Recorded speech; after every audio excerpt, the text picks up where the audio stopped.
Neal Gittleman here with Piano Bench Chat number 86 for April. And that was the beginning of scene 2 of Richard Wagner's opera Das Rheingold, which is what I've been working on for the better part of a year and really intensely for the last month or so, getting ready for Dayton Opera's production of this amazing opera.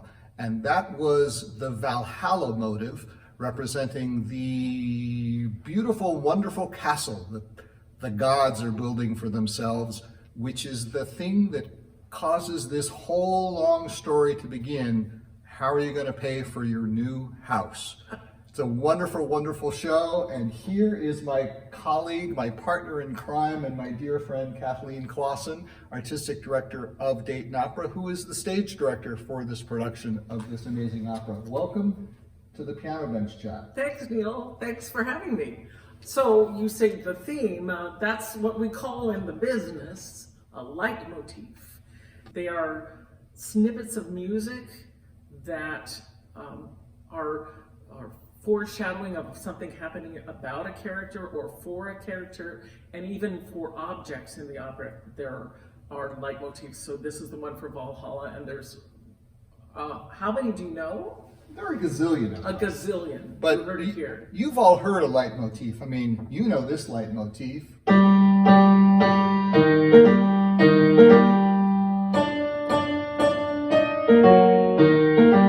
Now, it's not by Wagner, that's by John Williams, but the whole idea of having a musical theme for the character of Darth Vader, John Williams got that idea from? Richard Wagner. Richard Wagner. All film music.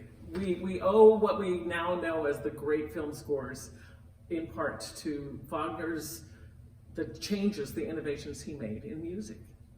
And one of them was the leitmotif. The leitmotif. So we're going to show you a few of the leitmotifs that are built into Rheingold. And Rheingold was the first opera of Wagner where he used this technique throughout. And from this point on, the rest of his career, all of his operas were built on this idea.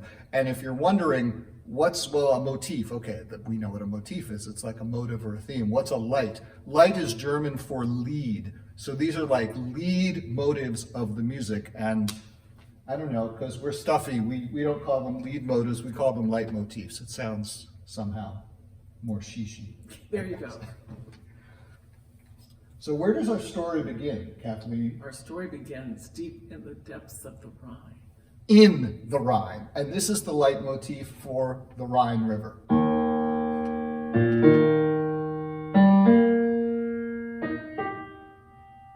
Very simple, but when you hear it, you remember it. Absolutely.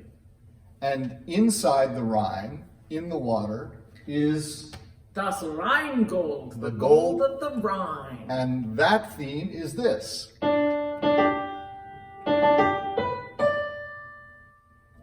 It's the thing that everyone wants. It is the thing that everyone wants.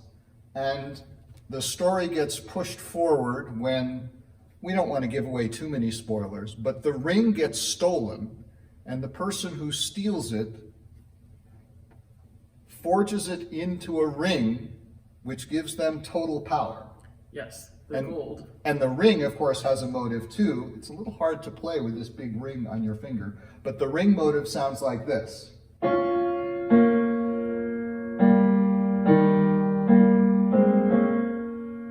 you know, one of the things that I think is really interesting about the ring motive is that you hear it in the piece before anyone ever talks about the ring or before you even see the ring.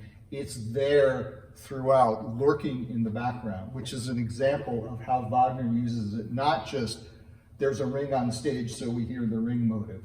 You hear the ring motive way before you ever see the ring. You don't realize it's the ring motive until you see the ring, or until someone starts talking about the ring. And then, at one point, the ring, remember the house, Valhalla? The ring and the rest of the gold gets used in a kind of illegal and shady way, gets used to pay the giants for building Valhalla. And when the giants appear, this is the motive that we hear, the leitmotif, and it is indeed giant sounding.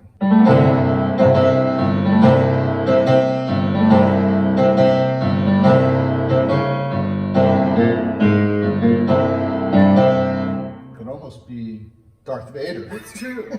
It's true. And just wait until you hear this played by the Dayton Philharmonic Orchestra. It's amazing. The orchestra is like another character in the story. But Rheingold is not just something for the ears. There are many things to see and enjoy in this production. It's been very exciting creating this world with some fantastic designers. This is a brand new production with sets, costumes, and projection design made just for us. Homegrown. Homegrown, absolutely.